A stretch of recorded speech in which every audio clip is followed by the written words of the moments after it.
Welcome to VLLB।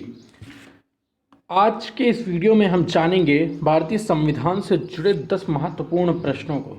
तो चलिए शुरू करते हैं। सबसे पहला प्रश्न है, स्वतंत्रता के बाद भारतीय राज्यों को किस वर्ष में आधारिक रूप से पुनर्गठित किया गया था? तो इस प्रश्न का पहला ऑप्शन है, ऑप्शन ए है 1947 में किया गया था, या ऑप्शन बी है 1951 में किया गया था, या ऑप्शन सी है 1956 में किया गया था। तो इस प्रश्न का सही जवाब जो है वो है 1956। अर्थात कि स्वतंत्रता के बाद भारतीय राज्यों को किस वर्ष में आधारिक रूप से पुनर्गठित किया गया था, तो वह वर्ष था 1956। बढ़ते हैं अगले प्रश्न की ओर।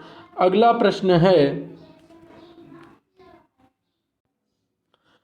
भारतीय संविधान के अनुच्छेद 1 के अनुसार भारत क्या है?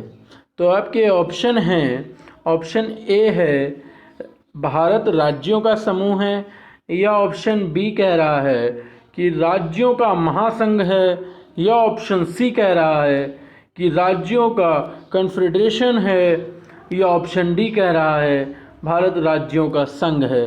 तो अनुच्छेद 1 के अनुसार भारत राज्यों का संघ है। ऑप्शन डी इसका सही जवाब है। बढ़ते हैं अगले प्रश्न की ओर। बिहार भारत में एक अलग प्रांत कब बना? तो इस प्रश्न के ऑप्शन हैं, ऑप्शन ए है 1911, ऑप्शन बी है 1912, ऑप्शन सी है 1936, या ऑप्शन डी 2000। तो बिहार अलग प्रांत कब बना, इस प्रश्न का सही जवाब है ऑप्शन सी, यानी कि 1936। बढ़ते हैं अगले प्रश्न की ओर। अगला प्रश्न है, उल्फा उग्रवादी किस राज्य से संबंधित हैं? प्रश्न है, उल्फा उग्रवादी किस राज्य से संबंधित हैं? तो इस प्रश्न के ऑप्शन हैं, ऑप्शन ए कह रहा है असम राज्य के से संबंधित हैं, या ऑप्शन बी उत्तर प्रदेश राज्य से संबंधित हैं, या ऑप्शन सी पंजाब राज्य से संबंधित हैं, या ऑप्शन डी जम्मू कश्मीर राज्य से संबंधित हैं। तो इस प्रश्न का सही जवाब ऑप्शन ए, यानी कि असम, उल्फा उग्रवादी असम राज्य से संबंधित हैं। बढ़ते हैं अगले प्रश्न की ओर। अगला प्रश्न है, नागरिकता के अधिग्रहण के लिए शर्तों को निर्धारित करने के लिए निम्नलिखित में से कौन सक्षम है? अर्थात जो ऑप्शन आपको दिए गए हैं उनमें से नागरिकता के अधिग्रहण के लिए शर्तों को निर्धारित करने में कौन सक्षम है? तो आपका पहला ऑप्शन है, ऑप्शन ए चुनाव आयोग, या ऑप्शन बी राष्ट्रपति, या ऑप्शन सी संसद और राज्य विधानसभाएं संयुक्त रूप से, या ऑप्शन डी संसद। तो इस प्रश्न का सही जवाब है ऑप्शन डी, यानी कि संसद। नागरिकता के अधिग्रहण के लिए शर्तों को निर्धारित करने में संसद सक्षम है। इस प्रश्न का सही जवाब है संसद। बढ़ते हैं अगले प्रश्न की ओर। अगला प्रश्न पूछ रहा है, भारत के संविधान में कितनी अनुसूचियां हैं? तो इस प्रश्न का जवाब मुझे लगता है सभी को आता होगा। भारत में 12 अनुसूचियां हैं। ठीक है, इस प्रश्न का सही जवाब है 12 अनुसूचियां। बढ़ते हैं अगले प्रश्न की ओर।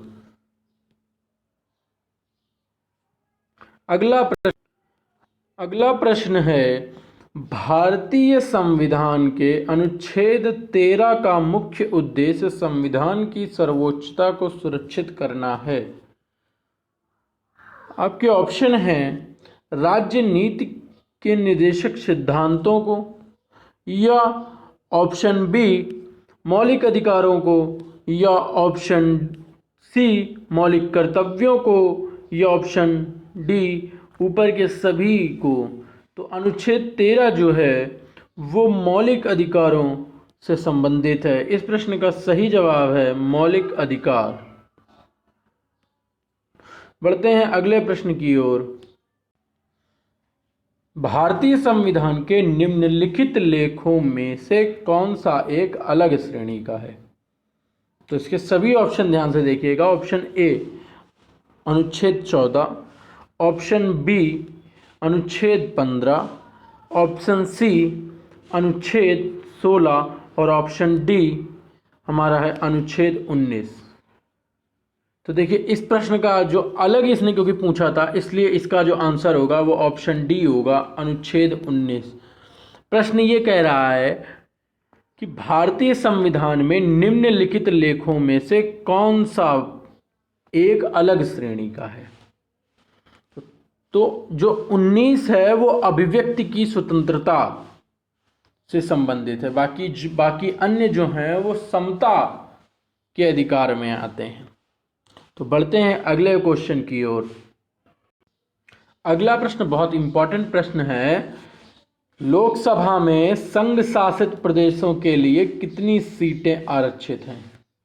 आपके ऑप्शन हैं option A 20, option C 25, option D 30।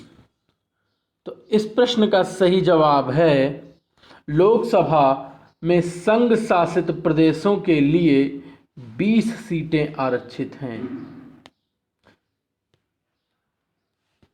बढ़ते हैं अगले प्रश्न की ओर। अगला प्रश्न है, इस वीडियो का ये लास्ट क्वेश्चन भी है, भारत का राष्ट्रीय पक्षी कौन सा है? तो इस प्रश्न का सही जवाब है मोर, अर्थात मोर भारत का राष्ट्रीय पक्षी है। तो अगर गाइस आपको ये वीडियो अच्छा लगा हो तो प्लीज़ चैनल सब्सक्राइब करिए और इस वीडियो को शेयर करिए और वीडियो को लाइक करिए। Thank you all.